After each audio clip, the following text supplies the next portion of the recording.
Hello, my name's John. This is my first video for reviewing remote control airplanes, and today I'll be reviewing the Assassin made by Crash Test Hobbies.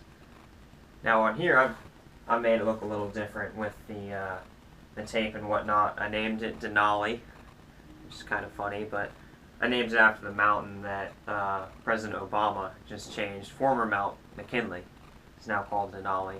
I thought it was a cool name, Indian heritage and whatnot. So, that's that. I think I'm going to start off, again, it's called The Assassin. This is the formal name by Crash Test Hobbies. I originally just bought the body from them, and it was it needed a lot of work. I had to cut out each of these. Well, first of all, I had to glue them together, and they had glue each of these wings together. And we had this, they gave us this string that we would tie right here and wrap around with like a 3/8 inch indent. We'd wrap around this entire body here in order to strengthen the whole airplane. If it were to hit head-on impact, the string would it would absorb the shock and the plane would stay together. On top of that, we have everything is taped with a super duct tape, a very strong and clear coat, and then we laminated it with a laminate that they had, and I used an iron for that as well. So that was that, and I used a soldering iron is what they recommended to kind of melt away the excess or the foam here, where we'd end up putting the battery and the receiver, a screamer, servos, all that stuff. But I'll get to that in a minute, the specific parts. But that was the basic construction. Then you had the elevons back here that I had to install. We had to cut and make sure they cleared the propeller, because you didn't want the propeller running around hitting the elevons. But that's that. That's the basics. I have my Davis Aerospace right there. It's my company, maybe one day, in America. And a fake heat shield here to make it look all, like it's meant for space, even though it probably won't be going much above 300 feet or anything like that. But it makes it look more aerospace rather than aeronautical, and that's what I'm after. Regarding the parts. First of all, the transmitter. This plane was a real step up for me. I've had a few others in the past, but with the transmitter, I realized it was time, the radio system, it was time to get a programmable radio system. So here I have the DX6i made by Spectrum, and what that, it's the first programmable one I had. It's very easy to program. There's many videos on YouTube about it. I haven't run into any problems with it. It's been very effective. It's 6-channel, so it's everything I need for a long time. This is only a 3-channel with the elevator, the ailerons, and then the throttle. So that doesn't take up many channels at all.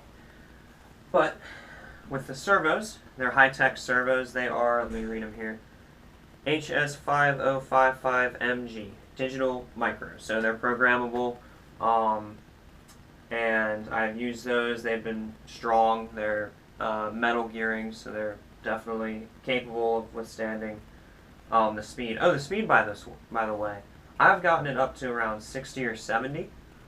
With the propeller and battery configuration that I have, I can probably hit around 80, 85. But with the, right now I'm running a 5x7. I think it was 5x7. Let me see right here. 7x5, what am I saying? 7x5 propeller. On a Cobra 2300 kV, so running a pretty strong motor there. The battery was a 3 amp 11.1 volt 3-cell battery, also very strong.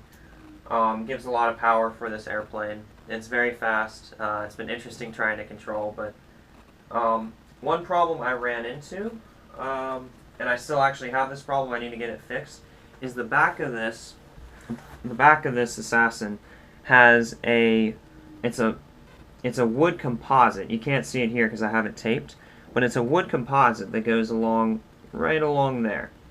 And back there, that's supposed to, you glue that to the actual, to the body of the aircraft with hot glue or some sort of glue or whatnot, and then tape it on top of that. And that kind of creates a base for the mount for the motor here.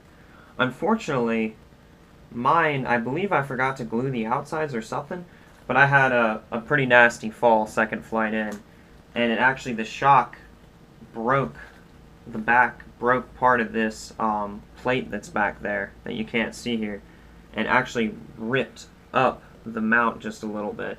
So unfortunately, now when I'm flying it, you can kind of tell here, maybe not really, but the motor is actually aimed like this. I mean, that's an exaggeration, but what that's doing, instead of the propeller pushing completely forward, instead it's kind of pushing the aircraft up and flying like this. And what that's doing, unfortunately, is creating like a dead zone here, where there's very low pressure.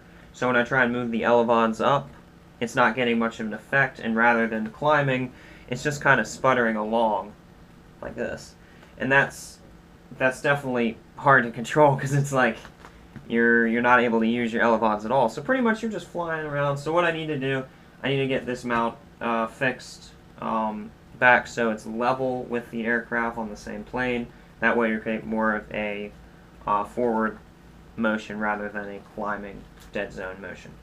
That being said, I might as well turn on the aircraft. I believe I have this at a storage charge, this battery right now, because it will be a little while before I use it again, but because I gotta get it fixed. But I'll go ahead and turn it on for you and show you the power behind this.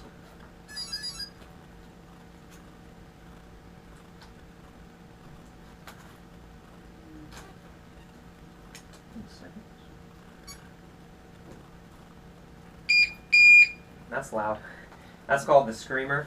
We use that to measure the voltage right here in every cell of the battery. That way, if one gets too low, you know, okay, the battery's running out. We gotta head on back again. So it makes a very loud beep. Let's see now. I won't put it up to full because the battery is on storage charge and it'll recognize the battery's low and it'll scream. And we don't want to do that because I'm in the dorm now and people will not get happy with me. Okay, so here you have the elevons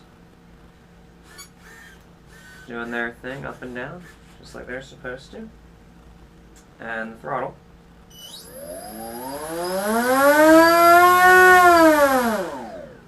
Now that was only, I believe, quarter throttle?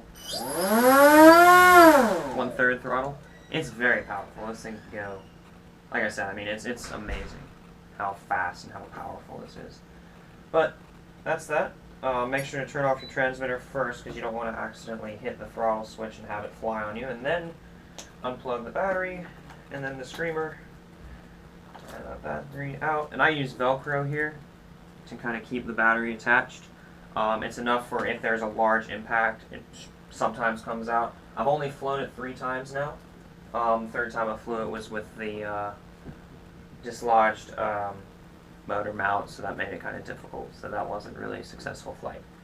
But I believe that's that. If you guys have any more questions about the aircraft itself or the transmitter, I'm kind of new at this too, so I certainly don't know everything, but I'd be happy to help you as much as I can. Thanks. Bye.